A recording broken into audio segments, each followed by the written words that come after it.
Էպիկենտրոն լրատվական ծրագրի հիմնական թողարկումն է եթերում։ Բարի երեկո։ Այսօրվա մեր ծրագրում կարող եք դիտել.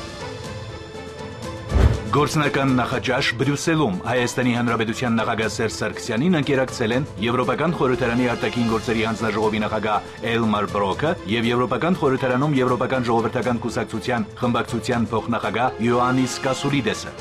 Հորդորներ Հայաստանի Հանրապետության իշխանություններին Եվրոպայում անվտանգության եւ համագործակցության կազմակերպության ժողովրդավարական հաստատությունների եւ մարդու իրավունքների գրասենյակի դիտորդական առաքելությունն է ներկայացրել մայիսի 6-ին անցկացված խորհրդարանական ընտրություններին վերաբերող ամփոփիչ զեկույցը։ Urարտական նորություններ կամ հայ-ֆրանսիական պեղումներ Խալդի Աստծո տաճարում։ Որ թեթևանա հոգսը Սևանի, Կապուտաչյա Սևանից 150 միլիոն խորանարդ մետր ջրառի կառավարության առաջարկը խորհրդարանի կողմից վավերացվել է։ Մեր երեխաներին այսօր երիտասարդ, վաղը ծեր, տուն ինտերնատների առօրյան մեր գործընկերների աչքերով։ ԵԱԿ գործող նախագահի անձնական ներկայացուցչի մանդատի համաձայն այսօր Հայաստանի եւ Ադրբեջանի զորքերի շփման գծում Ադրբեջանի Ղազախի շրջանի Մեզեմլի գյուղից 2.5 կիլոմետր արևելք ընկած հատվածում անցկացվել է ԵԱԿ հերթական մշտադիտարկումը։ Ադրբեջանական կողմից դիտարկմանը մասնակցել են ԵԱԿ գործող նախագահի անձնական օգնական Ուիլյամ Փրայորը եւ նրա դաշտային օգնական Իրժիա Բերլեն։ Հայկական կողմից առաքելությանը մասնակցել են ԵԱԿ գործող նախագահի դաշտային օգնականներ Անթալ Հերդիչն ու Խրիստո Խրիստովը։ Մշտադիտարկումը անցել է առանց միջադեպերի։ Եթե Հայաստանի եւ Ադրբեջանի միջև պատերազմ սկսվի, ապա հաղթող կլինի Ռուսաստանը, որը մեկընդմիշտ կկարգավորի հարավային Կովկասի խնդիրը հօգուտ իրեն, հայտարարել է Վրաստանի արտգործնախարար Գրիգոլ Վաշաձեն, վստահաբար նշելով, որ Ղարաբաղյան պատերազմից ամենից շատ կտուժի Վրաստանը, որի հանդեպ Ռուսաստանը կրկին կփորձի ուժ կիրառել, այս անգամ Լեռնային Ղարաբաղի շարժառիթով։ Մեզ համար կարևոր է Լեռնային Ղարաբաղի խնդրի խաղաղ կարգավորումը եւ այն, որ մեր տարածաշրջանում ռազմական դիմակայություն չլինի, նշել է նախարարը հույս հայտնելով, որ բոլորը խելամիտ կգտնվեն Անդրկովկասում նոր պատերազմ թույլ չտալու հարցում։ Վաշաձեի դիտարկմամբ հարևան երկրներում ու տարածաշրջանում խաղաղությունը Վրաստանի շահերից է բխում։ Աշխատանքային այցով Բելգիայի թագավորությունում գտնվող Հայաստանի Հանրապետության նախագահ Սերժ Սարգսյանը երեկ Բրյուսելում հանդիպել է Եվրոպական միության արտաքին գործերի եւ անվտանգության քաղաքականության հարցերով բարձր ներկայացուցիչ Եվրոպական հանձնաժողովի փոխնախագահ Քեթրին Էշտոնի հետ։ Զրուցակիցները քննարկել են Հայաստան-Եվրամիություն հարաբերությունների օրակարգը։ Հայաստանի Հանրապետության նախագահի հետ հանդիպումից հետո Եվրոպական միության արտաքին գործերի եւ անվտանգության քաղաքականության հարցերով բարձր ներկայացուցիչ Եվրոպական հանձնաժողովի փոխնախագահ Քեթրին Էշտոնի գրասենյակը հայտարարություն է տարածել, որում իշարս այլ խնդիրների անդրադարձ է եղել նաեւ Լեռնային Ղարաբաղի Հանրապետության հակամարտության խաղաղ կարգավորման անհրաժեշտությանը։ Հայտարարության մեջ Եվրոպական միության արտաքին գործերի եւ անվտանգության քաղաքականության հարցերով բարձր ներկայացուցիչը լուրջ մտահոգություն է հայտնել հունիսին հայ-ադրբեջանական սահմանին տեղի ունեցած զինված միջադեպի կապակցությամբ եւ ափսոսանք հայտնել մարդկային կորուստների համար։ Նա կոչ է արել Հայաստանին եւ Ադրբեջանին որպես գործընկեր երկրներ, որպես խաղաղության հիմք ջանքերն ուղղել մադրիդյան սկզբունքների իրականացմանը եւ իրականացնել ԵԱԿ Մինսկի խմբի շրջանակներում երկու երկրների նախագահների կողմից տրված խոստումները։ Քեթրին Էշտոնը հավելել է, որ Լեռնային Ղարաբաղի հակամարտության կարգավորումը կենսական նշանակություն ունի հարավկովկասյան տարածաշրջանի կայունության համար։ Աշխատանքային այցով Բելգիայի թագավորությունում գտնվող Սերժ Սարգսյանը այսօր աշխատանքային նախաճաշ է ունեցել Եվրոպական խորհրդարանի արտաքին գործերի հանձնաժողովի նախագահ Էլմար Բրոկի եւ Եվրոպական խորհրդարանում Եվրոպական ժողովրդական կուսակցության խմբակցության փոխնախագահ Յոաննիս Կասուլիդիսի հետ։ Երկուստեք նշվել է, որ Հայաստան-Եվրամիություն ասոցիացման համաձայնագրի շուրջ բանակցություններում զգալի առաջընթաց է արձանագրվել, ինչը վկայում է, որ հիմնական խնդիրների շուրջ կողմերի մոտեցումներն ու պատկերացումները ընդհանուր են։ Նախագահ Սերժ Սարգսյանը ներկայացրել է նաև Հայաստանում իրականացվող բարեփոխումների ընթացքն ու առաջիկա ծրագրերը եւ նկատել, որ ներկայումս Եվրոպական հանձնաժողովի հետ այդ բարեփոխումների ռազմավարությունից բխող համատեղ գործողությունների ծրագրի մշակման շուրջ աշխատանքներ են տարվում։ Այդ համատեքստում կարևորվել է եվրոպական հարևանության ավելին ավելիի դիմաց սկզբունքը։ Հանրապետության նախագահը այժմ Բրյուսելում մասնակցում է ժամեր առաջ մեկնարկած Եվրոպական ժողովրդական կուսակցության գագաթ հանրաքվեաթաժողովին։ Ավելի ուշ Սերժ Սարգսյանը Եվրոպական ժողովրդական կուսակցության գրասենյակում հանդիպում կունենա կուսակցության նախագահ Վիլֆրիդ Մարտենսի հետ։ Հուլիսի 1-ից օգոստոսի 2-ը Ռուսաստանի Դաշնության Տվերի մարզում տեղի է ունենալու Սելիգեր 2012 ամենամյա համառուսաստանյան երիտասարդական ֆորումը, որին ի թիվս աշխարհի տարբեր երկրներից ժամանած հազարավոր երիտասարդների մասնակցելու են նաև Բարգավաճ Հայաստան կուսակցության երիտասարդական միության անդամները։ Համաժողովից առաջ երիտասարդ կուսակցականներին է հանդիպել Բարգավաճ Հայաստան կուսակցության նախագահ Գագիկ Ծառուկյանը։ Հաճելին ու օգտակարը մեկ վայրում։ Հուլիսի 1-ից Ռուսաստանի Դաշնության Տվերի մարզում մեկնարկելու է Սելիգեր 2012 ամենամյա համառուսաստանյան երիտասարդական ֆորումը, որին ներկա է գտնվելու աշխարհի տարբեր երկրների ավելի քան 17,000 մասնակից։ Մեկ ամիս շարունակ Ռուսաստանի ամենագեղատեսիլ անկյուններից մեկը միմյանց շուրջ է համախմբելու ինչպես տարբեր ազգություններ ներկայացնող երիտասարդների, այնպես էլ հանրահայտ գործիչների ամենատարբեր բնագավառներից, կրթական ծրագրեր, դասախոսություններ, բանավեճեր եւ ինտելեկտուալ խաղեր։ Աշխարհում մեծ հեղինակություն ունեցող ֆորումին այս տարի եւս ԲՀԿ նախագահ Գագիկ Ծառուկյանի աջակցությամբ մասնակցելու են ԲՀԿ երիտասարդական միության անդամները։ Ճանապարհ ընկնելուց առաջ կուսակցության առաջնորդն անձամբ է հանդիպում երիտասարդներին, արդյունավետ աշխատանք եւ օգտակար ժամանց մաղթում նրանց։ Մեր ապագան դուք եք, մեր շարունակողները, արժանի փոխանցողները դուք եք։ Եվ մենք ամեն ինչ անելու ենք, որ մեր երիտասարդները ոչ հիասթափված լինեն, ոչ կոտրված լինեն, որ կարողանան իրենց մտքերը, իրենց գաղափարները, ցանկությունները կյանքի կոչեն իրականություն դարձնեն։ Դրա համար միայն հարկավոր է մրցակցություն, արդարություն, հավասարություն, ուզում եմ, որ բոլորդ իմանաք։ Այստեղ ծանոթ բարեկամով չի։ Ով կարող է մասնակցել լիարժեք մեր երիտասարդների, մեր երկրի պատիվը բարձր պահել, ուրեմն համապատասխան իրենք պետք է գնան։ Պետք է մարդը կարողանա լիարժեք արդարացի լինի, իսկ դիմացին էլ հավատալով, վստահելով, որ ասենք թե ինքը արդյունավետ նվիրված աշխատի, իմանա, որ իր աշխատանքը, իր արդյունավետությունը դա գնահատվում է։ Կյանքը ձեր առջևում է, ամենակարևորը պետք է ցանկանաք, ձգտեք, կամք ունենաք, հաղթարեք եւ հասնեք։ Գագիկ Ծառուկյանը կարևոր է համարում երիտասարդների ակտիվ ներգրավվածությունը նմանօրինակ միջոցառումներին, նորանոր կապեր ու ծանոթություններ, համագործակցության բազմակողմ եզրեր եւ որ ամենակարևորն է փորձի փոխանակում ու գիտելիքների հարստացում։ Գագիկ Ծառուկյանի խոսքով ֆորումի շնորհիվ կընդլայնվի նաեւ երկու երկրների խոշորագույն քաղաքական ուժերի, ԲՀԿ-ի եւ Եդինայա Ռոսիայի Մալադայա գվարդիա երիտասարդական կառույցների համագործակցության շրջանակը։ ԲՀԿ նախագահը կոչ է անում լինել ակտիվ ու նախաձեռնող, բարձր պահել հայրենիքի պատիվն ու լավագույնս ներկայացնել Հայաստանը։ Ձեր բոլորին ցանկանում եմ բարձր տրամադրություն, լավ մասնակցություն, լավ հանգստանաք, որ սեպտեմբերից արդեն պետք է նորից սկսենք աշխատանքները, համապատասխան կներկայացնեք ձեր ծրագրերը, ավելի ակտիվ, ավելի արդյունավետ ու միշտ ասենք թե ինչ խնդիրներ, ինչ միջոցառումներ կան, իմացեք պարոն Ծառուկյանը ձեր հետ է, ձեր կողքին կանգնած։ Երիտասարդ կուսակցականներն իրենց հերթին խոստանում են, Սելիգեր 2012-ին մասնակցելու են ամենայն պատասխանատվությամբ, Հայաստան են վերադառնալու ամենաբարձր ցուցանիշներով։ Շնորհակալություն եմ հայտնում պարոն Ծառուկյանին, որ նորից ընձեռեց մեզ հնարավորություն մեկնել Ռուսաստան Սելիգերի ճամբարին, որտեղ ինձ թվում է մենք ցույց տանք մեր հնարավորությունները, կձեռք բերենք նոր ընկերներ, կմեծացնենք ել ավելի մեր շրջապատը, արդեն ոչ թե Հայաստանի մեջ, այլ Հայաստանի սահմաններից դուրս։ Ես ինքս մասնակցելու եմ համաժողովին Սելիգերի, շատ ուրախ ենք, քանզի Սելիգերի միջոցով մենք անցնելու ենք դասընթացներ, լինելու են լեկցիաներ, ուսուցումներ։ Դա մեզ կտա բազմաթիվ նոր կապեր հաստատելու կարողություն, շփում տարբեր ազգերի ներկայացուցիչների հետ, ինչպես նաև որոշակի հարցերի քննարկում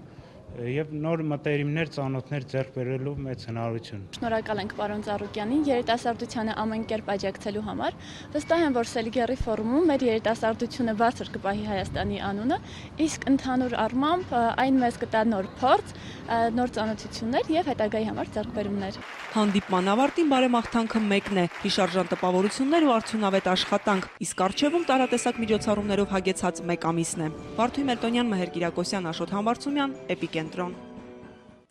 Եվրոպայում անվտանգության եւ համագործակցության կազմակերպության ժողովրդավարական հաստատությունների եւ մարդու իրավունքների գրասենյակի դիտորդական առաքելության կողմից հրապարակված մայիսի 6-ին Հայաստանում անցկացված խորհրդարանական ընտրություններին վերաբերող եզրափակիչ զեկույցի հայաստանյան արձագանքներին է ծանոթացել Ահարոն Հայրապետյանը։ Մայիսի 6-ի ընտրություններն ըստ ԵԱԿ ԺՄԻԳ դիտորդների անցել են բարեփոխված օրենսդրությամբ, աչքի են ընկել մրցակցային աշխուժ եւ առավելապես խաղաղ քարոզարշավով, մյուս կողմից էլ ընտրական ողջ գործընթացի նկատմամբ վստահության ցածր աստիճանով։ Շատ կոշտ գնահատական է եւ լուրջ հարված է Հայաստանի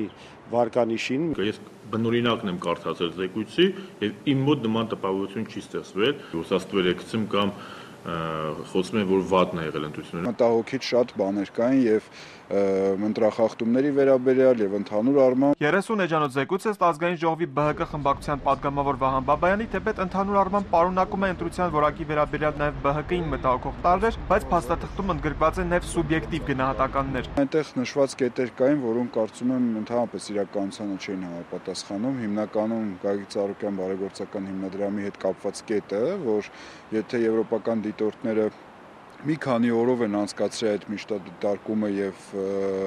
մի քանի տասնյակ դիտորդներով ուսումնասիրել են ընտրությունները եւ հետընտրական նախընտրական գործընթացները, կարծում եմ պետք է նաեւ իրենց հուշեին, որ Գագիկ Ծառուկյան բարեգործական հիմնադրամը տարիներ շարունակ աջակցություն է ցուցաբերել ինչպես գյուղատնտեսության ոլորտին, այնպես էլ երիտասարդության, սպորտի, սոցիալական տարբեր ոլորտներին եւ դա ընդհանրապես կապ չի ունեցել նախընտրական քարոզարշավի հետ։ Ազգային ժողովի փոխնախագահ Էդուարդ Շարմազանովի կարծիքով զեկույցը թեև որոշ դեպքերում սուբյեկտիվ, բայց ուշադրության արժանի է։ Կարևորն ըստ պաշտոնյայի այն կետն է, որ ընտրությունները բաց հրապարակային եւ մրցակցային են եղել։ Զեկույցում նշվում է, որ ընդամենը 9% անդրադարձներում կամ անդրատեղամասերում կամ բացասական երևույթներ, այսինքն եթե դու 9%-ում տեսնում ես բացասական, հետեւաբար 91%-ում դա դրական է։ Սա նշանակում է, որ Հայաստանի իշխանությունները գնում են ճիշտ ուղղությամբ։ 9% ինքնին ցածր ցուցանիշ է, ասում է Ընդդիմադի Հայ ազգային կոնգրես խմբակցության ղեկավար Լևոն Զուրաբյանը։ Նա ուշադրություն է հրավիրում ԵԱԿ ԺՄԻԳ զեկույցի մեկ այլ իր կարծիքով ամենից կարևոր ձևակերպման վրա։ Ըստ ԵԱԿ-ի դիտորդների ադմինիստրատիվ ռեսուրսի չարաշահումը եւ ընտրողների ազատ արտահայտման կամ արտահայտման սահմանափակումները փաստորեն հակասության մեջ են մտել ԵԱԿ-ի ստանդարտների հետ։ Զեկույցում դիտորդները նաև հանձնարարականներ են տալիս իշխանությանը մատնանշելով մի շարք թերացումներ, ընտրացուցակների, ընտրողների վրա ազդելու, ընտրակաշառքների եւ այլնի մասով։ Շարմազանովի խոսքով իշխանությունը ընդունում է, որ դեռ աշխատելու տեղ կա, բայց ամեն ինչ պետք է դիտարկել համեմատության մեջ։ Այս ընտրությունները ամենաժողովրդավարականն էին ըստ նրա։ Պատահական չէ, որ Եվրոպական հանձնաժողովի արտաքին հարցերի պատասխանատու փոխնախագահ Տիկին Քեթրին Էշտոնը նախագահ Սարգսյանի հետ հանդիպման ժամանակ նշեց, որ 20-ամյա պատմության ընթացքում նորագույն սա Հայաստանում անցկացվող ամենալավագույն ընտրություններն են։ Դա բացարձակ սուտ է, հենց նոր մենք ծանոթացանք պաշտոնական հայտարարությանը, որը կատարված է Քեթրին Էշտոնի ներկայացուցիչի կողմից, որտեղ պարզ ասված է հետևյալը, որ թեև նրանք ողջունում են Հայաստանի իշխանությունների ջանքերը անցկացնել ավելի մրցակցային ընտրություններ,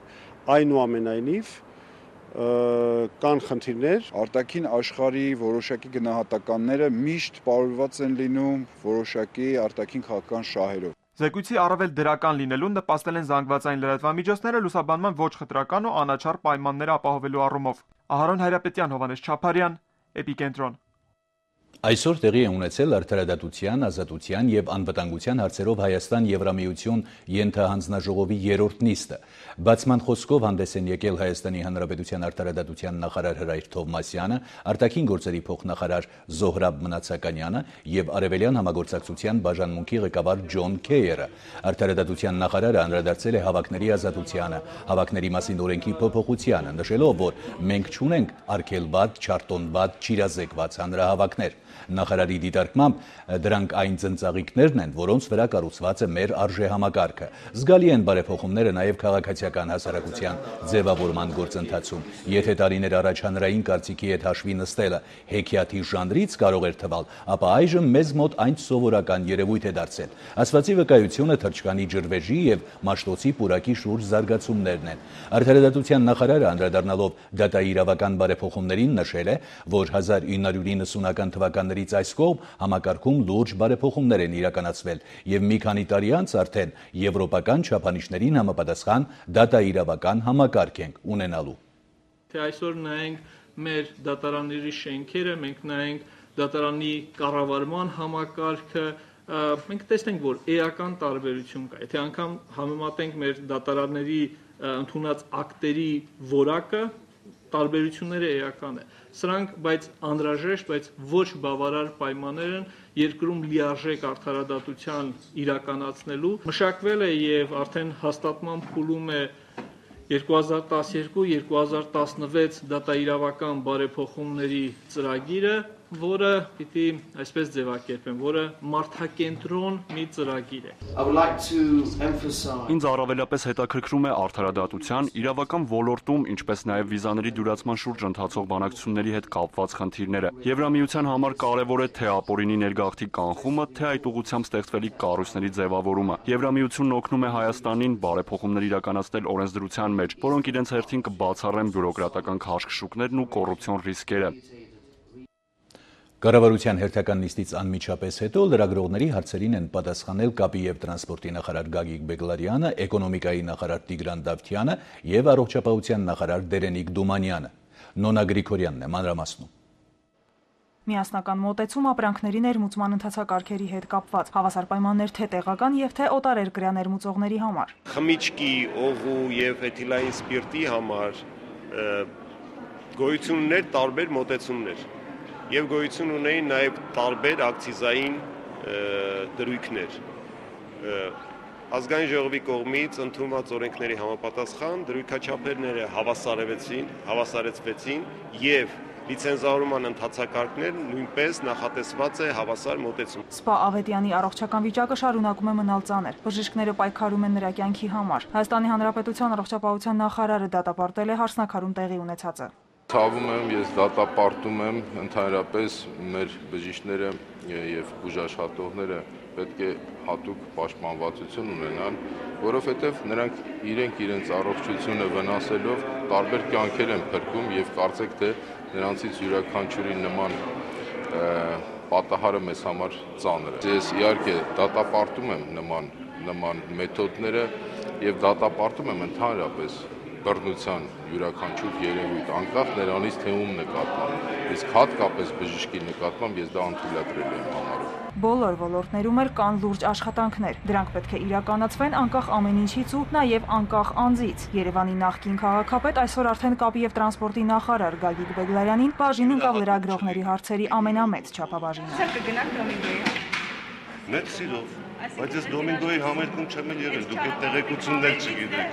Այնուամենայնիվ ճակատագրության վրա հետ կա թողել Դոմինգոյի տաղանդը։ Մենք դեռ չգիտենք լավ հետ թե վատ։ Ընկշեք անում թե Դոմինգոյի մեղադրի։ Այսինքն լավ է։ Ես միշտ իմ ճակատագրից գոհ եմ եղել, որովհետև իմ ճակատագրողը մեծամասնությամբ կերտողը ես եմ։ Նիստից հետո պաշտոնյաներից ոմանք հեռանում են կառավարության շենքի հետնամուտքից։ Միտումին ի պատասխան Բեգլարյանը պարզաբանեց։ Դուք եք ժողովուրդ, բացի լրագրող լինելը։ Ես ուզում եմ ձեզ դիմել ժողովուրդ բառերով։ Ժողովուրդ ջան, փախնելը լավ բան չի։ Մենք ասում ենք չենք պատասխանում, երբ որ հարցին ժամանակ չկա կամ կոնկրետ աշխատանքներ այս պահին այդ ոլորտում ձեր տված հարցերով չկա, այդ հարցերին չենք պատասխանում։ Փախչելը լավ չի։ Իդեպ կառավարությունում մինչ քննարկում էին օրակարգային հարցերը շենքի առջև հավաքվածներից մեկի հարազատի մոտ ծագած առողջական խնդիրների պատճառով ստիպված են եղել դիմել շտապ օգնություն։ Որդու մահվան մանրամասները պարզելու եւ մեղավորների պատժելու պահանջով մայրը որքան ժամանակ է հացադուլ է հայտարարել։ Նոնա Գրիգորյան, Մելիք Ղարիբյան, Էպիկենտրոն։ Օրենսդիրը հավանության է արժանացրել Սևանից 150 միլիոն խորանարդ մետր ջրառի կառավարության առաջարկը։ Բնապահպանները անհանգստացած են, վերակենդանացող լիճը վտանգված է։ Իրավասու մարմինների հավաստմամբ իրական վտանգը սպառնում է առանց ոռոգման մնացած հողատարածքներին։ Որն է չարյաց փոքրագույնը, բարձել է Տաթև Դանիելյանը։ Արարատյան դաշտին ոռոգում է անհրաժեշտ։ Ջրային տնտեսության պետական կոմիտեի հավաստմամբ տարին չորային է, ջրամբարներում էլ ջուր չկա։ Բնապահպան Հակոբ Սանասարյանն ասվածին թերահավատորեն է վերաբերվում։ Առայժմ երաշտի մասին խոսք լինել չի կարող։ Ջրամբարների խնդիրը անհասկանալի է։ Ինչու պետք է այսքան քիչ ջուր լիներ։ Սևան Հրազդան ջրարտոնորեն Սամվել Հովանիսյանը բացատրում է, իր օգտյունն այս տարի առատ էր։ Հալոցքի համար ջերմաստիճանն էլ է բարձր եղել։ Միայն թե ձյունը ջրամբար տանող անձրևներ չկային։ Այս տարի մենք ունեցել ենք բարձր ջերմաստիճան, բայց անձրևներ չենք ունեցել այդ ժամանակ։ Ու այդ հալած ձյունը ներծծվել է հողի մեջ։ Խնդիրը միայն դա է։ Բնապահպանը դիտավորություն է նկատում։ Հողերի համար ջրառի կարիք չկա, պաշտոնյաներն իրենց պատճառներն ունեն։ Լիճը հատող մայրուղու բարձրությունը 1902.5 մետր է, մինչդեռ առաջին փուլում միայն Սևանի մակարդակը պետք է հասնի 1903.5 մետրի, ջրի տակ թողնելով ճանապարհը։ Եթե դուք ուզում եք լճի ափով ճանապարհ անցնել, այն էլ հատելով լիճը, ուրեմն առնվազն դա պետք է այդ նիշը լիներ 1906 կամ 7։ Այս մեկին ավելացնում է ժամանակին չմաքրված ափամերձ տարածքները, այլ բնապահպաններն էլ լճին մոտ ամառանոցներն են Սևանի մակարդակն իջեցնելու պատճառ համարում։ Օլիգարխի դաչա, չգիտեմ ինչ, հերուրանք է, հավատացեք որ հերուրանք է։ Հիմա ինչ են շահարկում, ինչա պետք է այդ պահին, ինչ նկատառում է, դա չեմ կարող պատասխանել։ Ջուրը բացարձակ բացաթողում ոռոգման նպատակներով։ Սակավաջուր է եղել նաև 2008-ը, այն ժամանակ 360 միլիոն խորանարդ մետր ջրառի թույլտվություն են ունեցել, օգտագործել են 302.5 միլիոնը։ Եթե այդ ձեր ասած բոլոր շահարկումները լինեին, մենք ինչի՞ չէ, առիթ էր կօգտագործենք, ավելի շատ իջացնենք, չէ՞։ Այս տարի սահմանված 170 միլիոն խորանարդ մետրին գումարվել է եւս 150 միլիոնը։ Այսպիսով մի քանի ամսվա ընթացքում Սևանը կարող է պակասել 320 միլիոն խորանարդ մետրով։ Հատվածը, որտեղ հիմա կանգնած եմ ես, կարճ ժամանակ անց հայտնվելու է ջրից դուրս։ 150 միլիոն խորանարդ մետր ջրառի դեպքում Սևանի մակարդակը կիջնի 12.5 սանտիմետրով։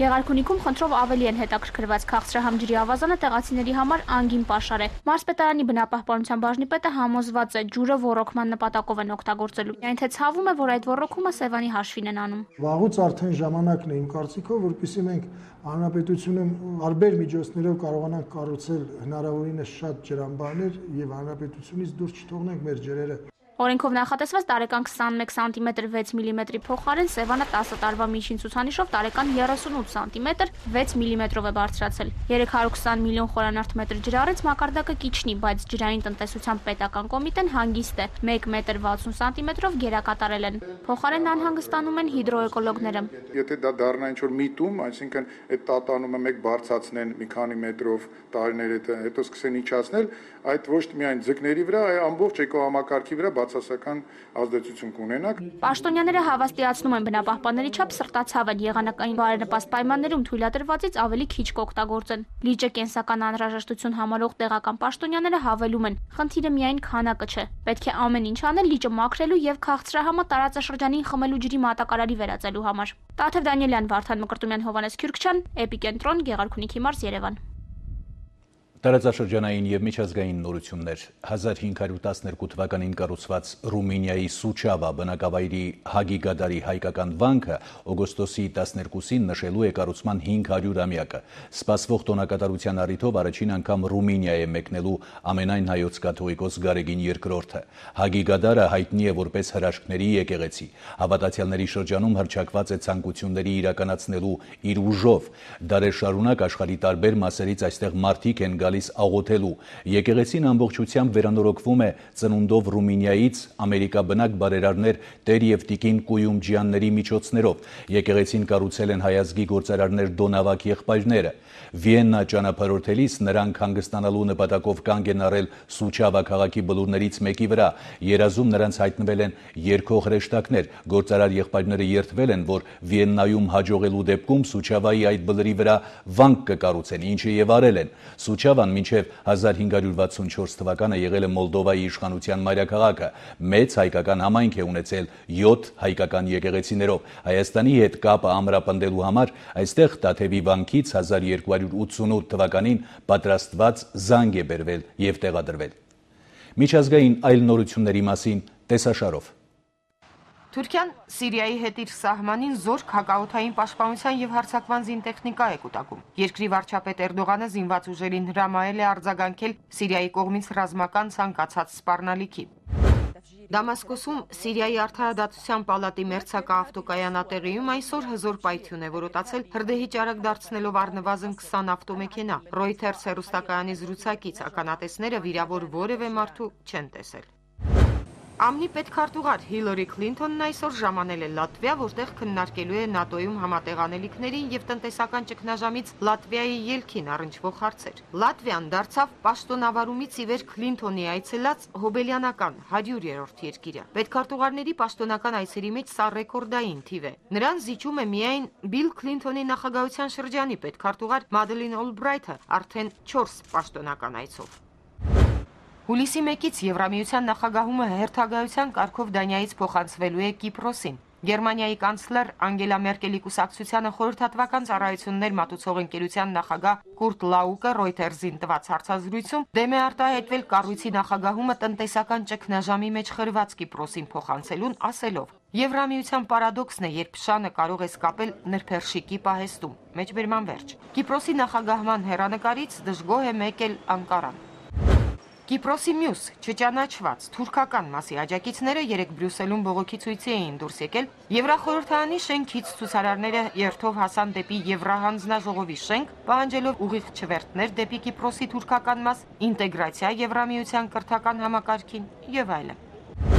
Բրյուսելում այսօր բացված Եվրամիության գագաթնաժողովի հետ մեծ հույսեր է կապում ճգնաժամի եւ անորոշության մեջ հայտնված եվրոյի գոտին։ Քննարկվելու է մի ծրագրի նախագիծ, որը նախատեսում է ֆիսկալ ինտեգրացիա, բանկային դաշինք, անգամ համաեվրոպական ֆինանսների նախարարություն, Եվրամիության պարտատոմսերի թողարկում, վերջին գաղափարը լուրջ բանավեճերի տեղիք է տվել հատկապես Ֆրանսիայի եւ Գերմանիայի միջև։ Ֆրանսիայի նախագահ Հոլանդը կողմ է, Գերմանիայի կանցլեր Մերկելը խիստ դեմ։ Արդեն վերլուծություններ են հնչում, որ համաժողովը որևէ շոշափելի արդյունք չի գրանցելու։ Ամերիկացի հետազոտող Մայքլ Հադսոնը նրանցից մեկն է եւ անարդյունավետությունը այսպես է բացատրել։ Եվրոպայում բանկերը փորձում են օգուտներ քաղել ճգնաժամից։ Նրանք չեն ուզում 1 եվրո անգամ կորցնել եւ ուզում են վիճակը շտկվի աշխատաշուկայի, աշխատավարձերի իջեցման այլ խնայողությունների հաշվին։ Ու եթե եվրոն փրկվի, դա կլինի միայն սուր ճգնաժամի մեջ ընկնելու գնով։ Կկրճատվի տնտեսությունը, կաճի գործազրկությունը, ասել է ամերիկացի մասնագետը։ Ռուզան Խաչատրյան, Էպիկենտրոն։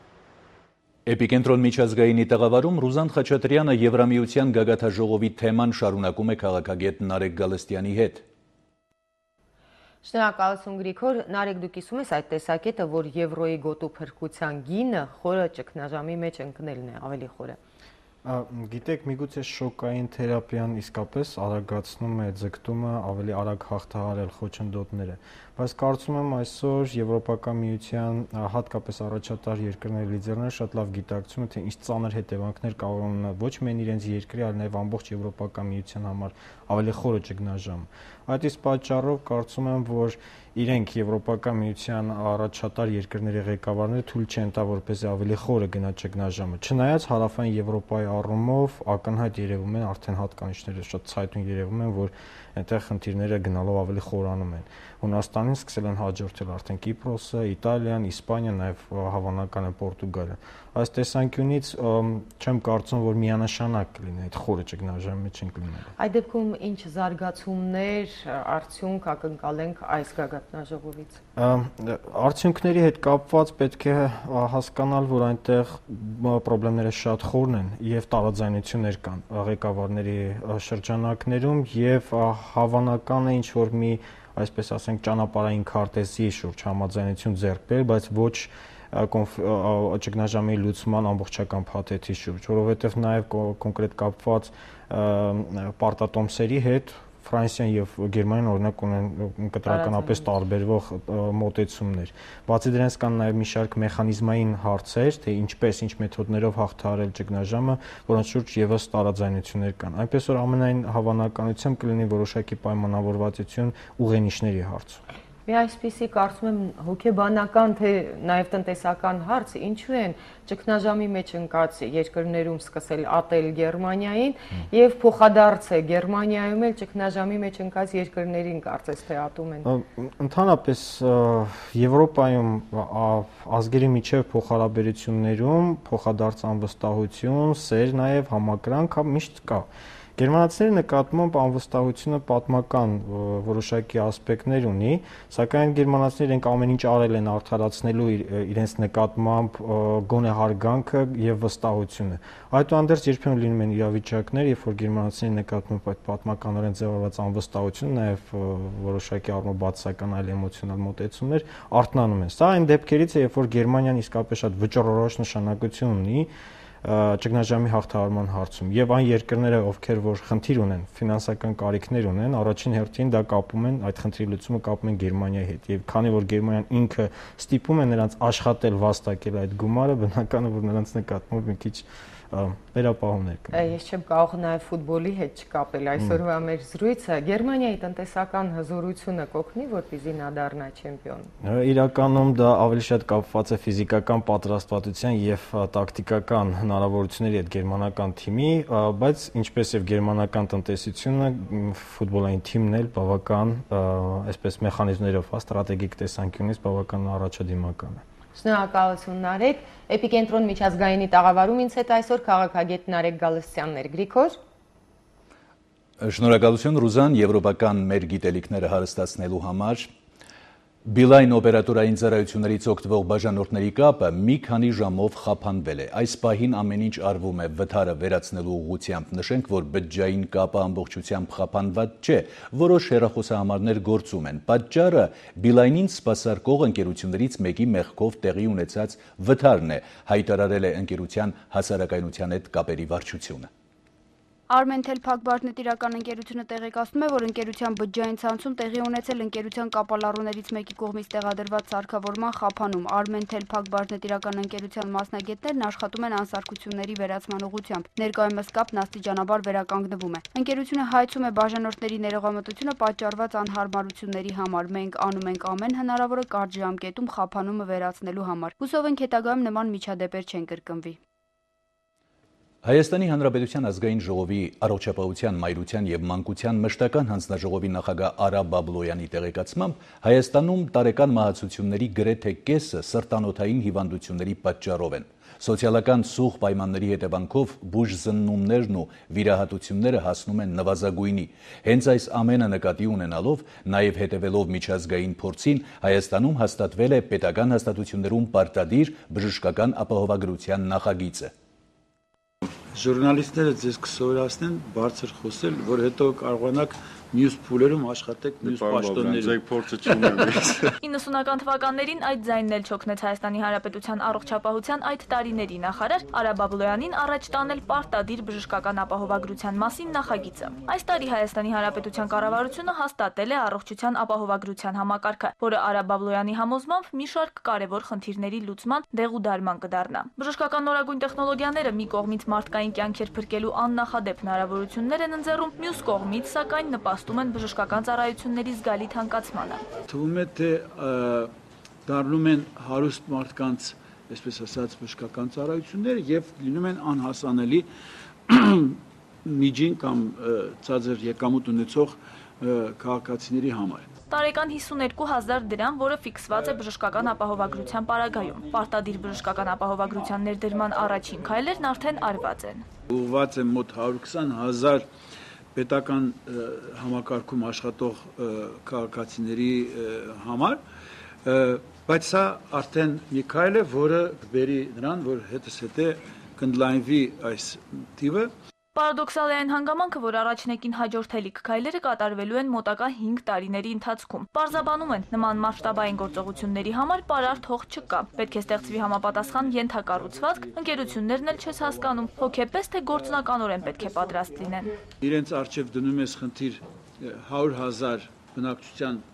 կազմակերպել 6 ընկերությունով, դա մի բան է, եւ եթե դու խնդիր դնես, որ ասենք 2 միլիոն բնակչությանը կազմակերպել, արդեն դա ուրիշ խնդիր է։ Ներդրվեց մեկ կարծիքով դեռ մի քիչ էլ հապշտապ, այսինքն շատ քիչ ժամանակ կա նախապատրաստվելու։ Լրագրողների այն դիտարկմանը, թե պարտադիր բժշկական ապահովագրությունն ունի հնարավոր ստվերոտ կողմեր, քանի որ շատ հաստատություններ կարող են հաստիկներ կրճատել ավելորդ վճարներից խուսափելու համար, Արա Բաբլոյանն այլաբանորեն պատասխանեց. Ավտոմեքենա պահելու համար մարդը պետք է պարբերաբար վերանորոգմանը միտված աշխատանքներ տանի։ Նույնը նաև տվյալ ընկերության դեպքում աշխատողների համար է։ Այնպես որ Բաբլոյանի մեկնաբանմամբ շահավետության գործոնը վեր է ամեն ինչից։ Գոհար Սարգսյան, Արշակ Մարտիրոսյան, Էպիկենտրոն։ Մեր իրականության անբաժանելի մասը դարձած անօթևանների առկայությանը հասարակությունը արդեն ընտելացել է։ Ովքեր են այդ մարդիկ, որքանով են նրանք պաշտպանված պետության կողմից։ Անօթևանների ճակատագրով է հետաքրքրվել նաև մեր նկարահանող խումբը։ Բաքվից բռնագաղթված Սերգեյ Նավասարդովը երբեք հիմնական բնակարան չի ունեցել։ Ապրել է Հայաստանի տարբեր մարզերում, իսկ վերջին 2 ամսին ապաստանել է թիվ 1 տուն ինտերնատի անօթևանների կացարանում։ Պայմաններից ու սնունդից գոհ է, ասում է, շատ մաքրասեր է եւ միշտ կոկիկ է պահում իր սենյակը։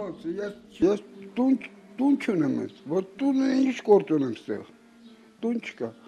23 տարի էստեղ Հայաստանում տուն չի, բան չունեմ։ Բա մինչև էստեղ գալը որտեղ եք ապրել։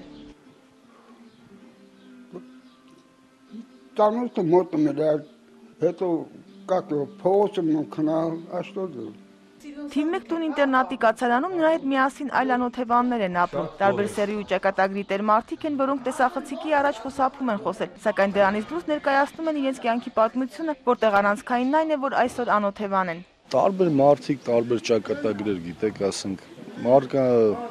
ընտանիքի կողմից լքված հայտնվել է այստեղ։ Մարդկա, ասենք, կալանավարից ազատվելուց հետո մնացել է առանց օթևանի, առանց բնակարանի, ասենք վաճառել են ամուսին կամ կին, հեռացել են այլ երկիր։ Տարբեր տեսակի մարդիկ կան, որ Ռուսաստանից են հետ եկել հայրենիք, որից առանց տուն, առանց բնակավայրի։ Կառավարության որոշմամբ անօթևաններն այստեղ 60 օրից ավելի մնալու իրավունք չունեն։ Կացարանի սենյակների թիվը նույնպես 60 է։ Շատ հաճախ ժամկետը լրանալուց հետո անօթևանը դուրս է գալիս եւ 1 օր հետո կրկին վերադառնում եւ այդպես 3-4 տարի շարունակ կարող է գտնվել այստեղ։ Նրանց հիմնականում ընդառաջում են, աշխատանք ու տանիք ունենալ հաջողվում է շատ քչերին։ Ձմռան ամիսներին հոսքը շատ է։ 60 հոգին չի բավականացնում։ Շատ դեպքեր եղել են, որ մարդիկ գալիս են ուղղակի տեղ չլինելու պատճառով ստիպված մերժվում են։ Բայց եթե կացարանը ավելի մեծ լիներ, տեղերի քանակը ավելի շատ, ինձ թվում է, ոչ թե թվում է, վստահ եմ, որ թափուր չէր մնա։ Խնդրին տեղյակ են նաև աշխատանքի եւ սոցիալական հարցերի նախարարությունում, որտեղ իրավիճակից դուրս գալու երգեր են փնտրվում։ Փորձում ենք ֆինանսավորում գտնել, որպեսզի կարողանանք տեղերը շատացնել, սակայն տվյալ շենքի պայմանները հենց 60 հոգու համար է նախատեսված։ Փորձում ենք, որպեսզի կարողանանք այլ շենք կառուցել, որպեսզի կարողանանք նաև այդ հոգսը իրականացնել։ Այսօրվա դրությամբ շատ բարդ է լինում իրենց հետ ուղարկելը, որովհետև հիմնական մասը փողոցից են իրենք, հարազատ չունեն, անօթևան չունեն, փաստաթղթեր չունեն, անձնագրեր չունեն, ոչինչ չունեն։ Ուղղակի վերցնում են, մենք տանում ենք, որպեսզի գոնե տանիք ունենա իր վրա։ Իրականությունը, որում մենք ապրում ենք, ստիպում է եթե ոչ հաշտվել, ապա ընդունել անօթևանների գոյությունը մեր կյանքում։ Նրանց թիվը վերջին տարիներին բնավել չի նվազում։ Ուստի գոնե ժամանակավոր կացարան ունենալու հարցում պետությունը պարտավոր է համարժեք պայմաններ ստեղծել, որպեսզի հնարավոր լինի փոքր-ինչ որոշակիություն մտցնել նրանց ճակատագրում։ Նայրա Պողոսյան, Հովհաննես Չապարյան, Էպիկենտրոն։ Մեկնարկել է բուհական ընդունելության բանավոր քննությունների փուլը։ Դիմորդները իրենց գիտելիքներն են ստուգում հայոց լեզու եւ հայ գրականություն եւ օտար լեզու առարկաներից։ Մեր նկարահանող խումբը հետևել է ռուսաց լեզվի եւ ռուս գրականության բանավոր քննության ընթացքին։ Հանձնաժողովի նախագահը դիմորդների պատրաստվածության մակարդակից այդքան էլ գոհ չի եղել։ Սա այն սենյակն է, որտեղ գրեթե միշտ քար լռություն է տիրում, դիմորդների հարազատները շունչները պահած իրենց երեխաների պատասխաններն են լսում։ Մեկ հարկ վերև քննաթերթիկը ձեռքներին աղոթում են դիմորդները, հարցերից 2-ը գրականությունից են, 1-ը լեզվից։ Չի կարող երեխան իջնել եւ մայրիկին ասել, ես պատասխանեցի, բայց ինձ չդրեցի։ Աշակերտի պատասխանից կրկնուսույց Էլինա Միխայելովնան դեռ գոհ է, երկար պատասխանից հետո հնչում է 6-ից դիմորդի գնահատականը, 14 բալ։ Կրկնուսույցը դժգոհություններ ունի։ Չէ։ Գնահատականը համապատասխանում է պատասխանին։ Իհարկե օբյեկտիվ են։ Երեխայի գիտելիքներն ավելի շատ են, բայց մայրը գոհ է, տիկին Նինան վստահ է, դուստրը գնահատվեց պատասխանին համարժեք։ Շատ օբյեկտիվ։ Շատ գոհ եմ։ Դիմորդին սակայն գնահատականը չի գոհացնում, բողոքարկումից հետո անգամ այն չի բարձրանում։ Հանձնաժողովի նախագահը մեկնաբանում է.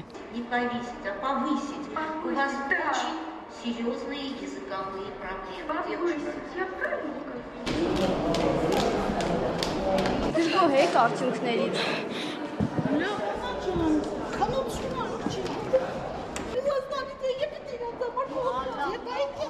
Տրամադրությունը դեռ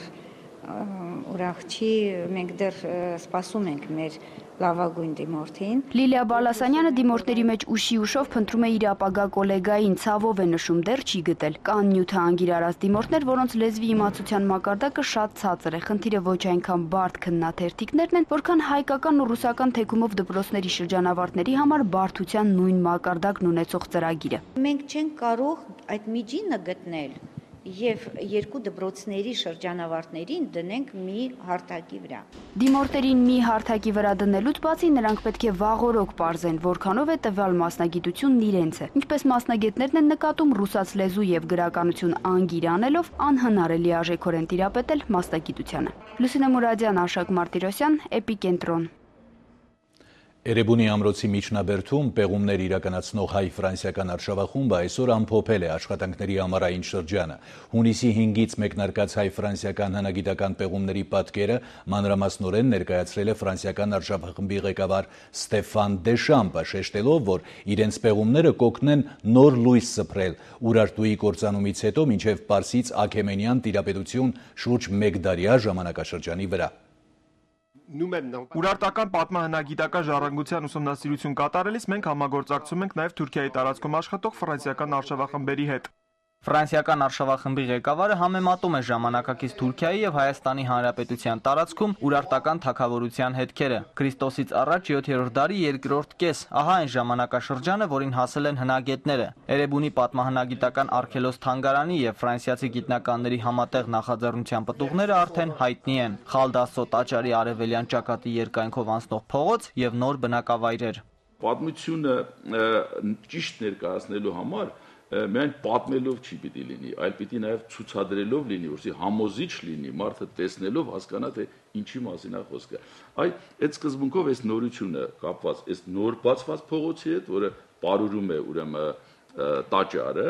սա նորություն է, նոր մոտեցում է։ Ուրարտական թագավորության նորովի բացահայտումը հայ-ֆրանսիական հնագիտական համագործակցության քառամյա ծրագրի մասն է։ Հայկական պետականության հիմքը կազմող այս քաղաքակրթության մասին պատկերացումները կամբողջանան նաև Թուրքիայում իրականացվող աշխատանքների համադրումից։ Հոկտեմբերին Երևանում բացվող Էրեբունի 3 եւ այսօր խորագրով ցուցահանդեսի ժամանակ կներկայացվեն ուրարտական պատմական ժառանգության նոր բացահայտումները։ Նաիրի Հոխիկյան, Ալեքսանդր Կիրոյան, Էպիկենտրոն։ Հրաժեշտից առաջ ինձ մնում է տեղեկացնել, որ ուրվագծի տաղավարում Պետրոս Ղազարյանը այսօր հյուրընկալելու է ազգային ժողովի հայ ազգային խմբակցության պատգամավոր Գագիկ Ջահանգիրյանին։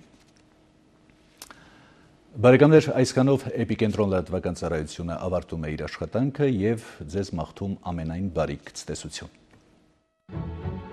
Հայ-Էկոնոմ բանկը առաջարկում է աննախադեպ հնարավորություններով Arca Gold Paradox Card, որն ունի կոնսերժի ծառայության հնարավորություն, ինչպես նաև այս քարտով կարող եք ստանալ զեղչեր 200-ից ավելի բրենդային խանութներում եւ սպասարկման կետերում։ Մանրամասների համար զանգահարեք 510 910 հեռախոսահամարով։